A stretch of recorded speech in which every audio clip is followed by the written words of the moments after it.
Hi Pisces, this is Jav. Welcome po sa ating channel. By the way Pisces, this is your love reading. Tandaan niyo po Pisces na ito ay general reading at timeless reading. Kung naka-resonate kayo, comment down. Kung hindi kayo naka-resonate, ibigay niyo po sa iba. Huwag niyong kalimutan na mag-subscribe sa channel natin at i-click yung bell notification para updated po kayo sa video reading natin, Pisces.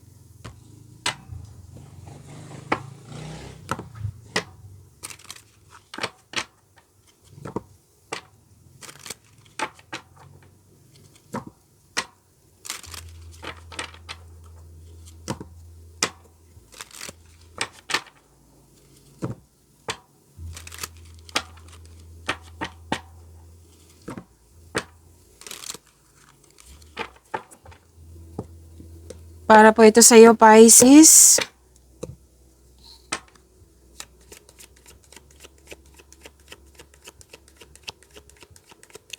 Love life po ni Pisces.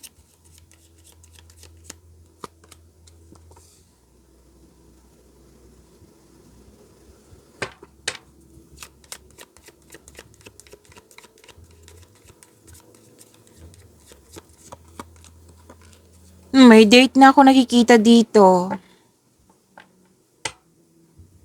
May date. Plano or naganap na, magaganap na.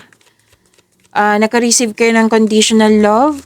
Oh, this is good, Pisces. You love yourself more. Tapos may nag-enjoy ka sa mga ginagawa mo dyan sa...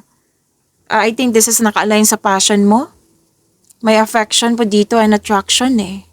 Pwede bagong pag-ibig to ha. Or pwede din sa partner mo talaga to. Kasi, oo. Tapos, stability, security, andito po. Nagkaroon ng growth sa inyong relasyon. Naging flexible kayo sa isa't, yung flexible, laging handa. Oo. May mga ginagawa kayo dyan at flexible kayo at, okay.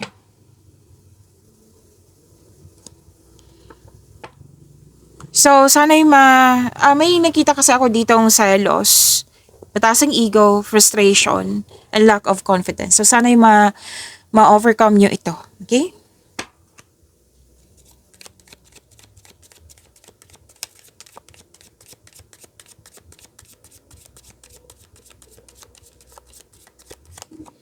Energy ni Pisces.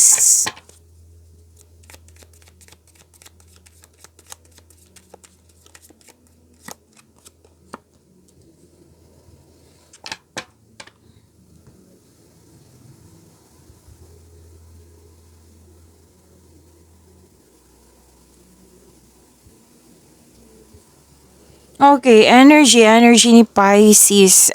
Malakas ang iyong intuition. Nagkaroon ng common sense, awareness, realization. May malalaman kang sekreto.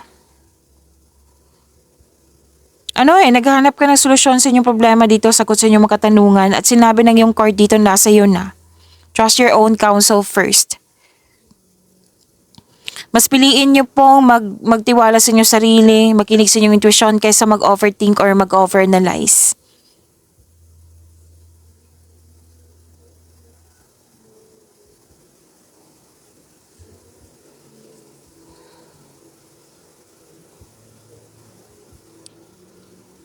Okay, may pangyayaring aminan dito. Dalawang card po nagsabi dito may pangyayaring aminan. Posibleng proposal din. Tapos wag po daw magmadali, sabi ng yung card dito. Take things slow, kilalanin ng mabuti, alamin ng mabuti. Yan ang sinabi. Makaka-receive kayo ng magandang balita po.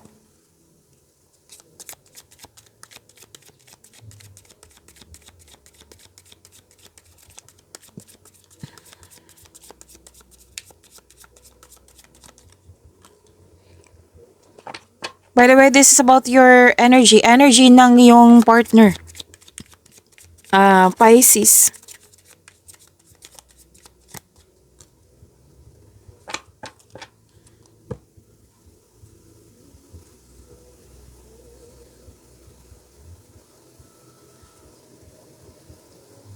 May mahalagang desisyon, naging honest siya sa kanyang sarili. Ginagamit niya ang lohika kasi sa emotion. Ang lakas ng energy dito ng single parent. So, may mahalagang desisyon at naging honest siya sa kanyang sarili.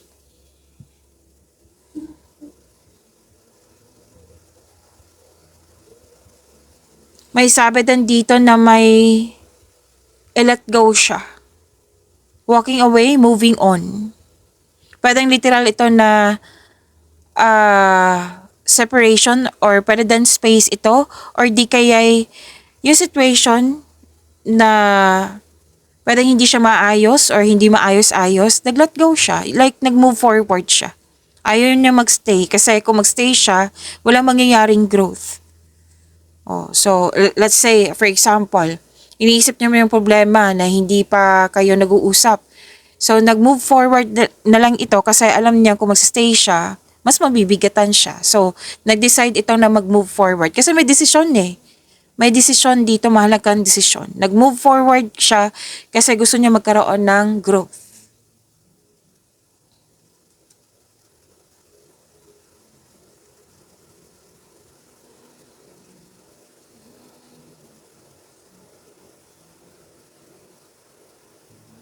Okay. May sinabi din dito na excited siya sa coming celebration. May pag-uusap naman ako nakikita dito.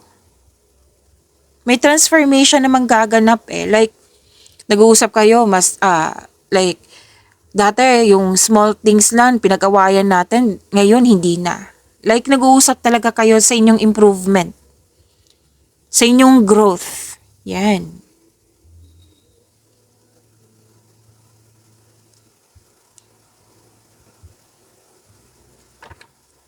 So, kung mag-uusap kayo, kailangan ng, ng, anong tawag dito?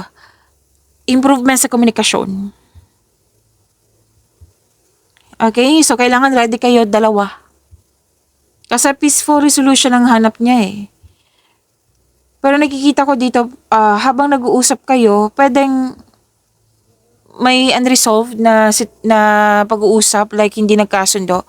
So, iwasan nyo sana mag-away. Okay? Pero kakausapin ka niya. Kakausapin ka niya.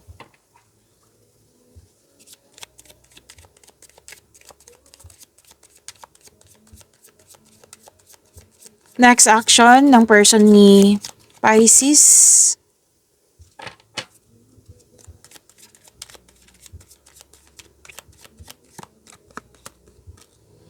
By the way, Pisces, after this video, may isang video reading pa kayo tungkol sa inyong career and money. So, panoorin nyo po. Kung hindi nyo mahanap, then hanapin nyo po sa channel natin. Okay?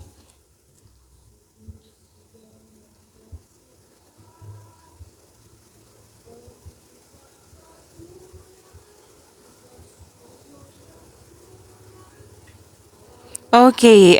Next action niya.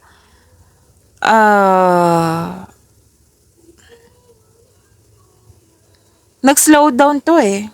Magiging kalma itong taong ito. Magbibigay ito ng mahabang pasensya. Kasi kung magkakaroon siya ng mahabang pasensya, this person believes na kung magkakaroon siya ng mahabang pasensya, mare-resolve yung concern. Magbibigay ito ng mahabang pasensya. Actually, malalim ang iniisip niya na gumagawa siya ng plano dito. So, pipiliin ng taong ito na magkaroon ng pasensya. Na alagaan niya yung sarili niya, alagaan ka niya, alagaan ng ninyong relasyon.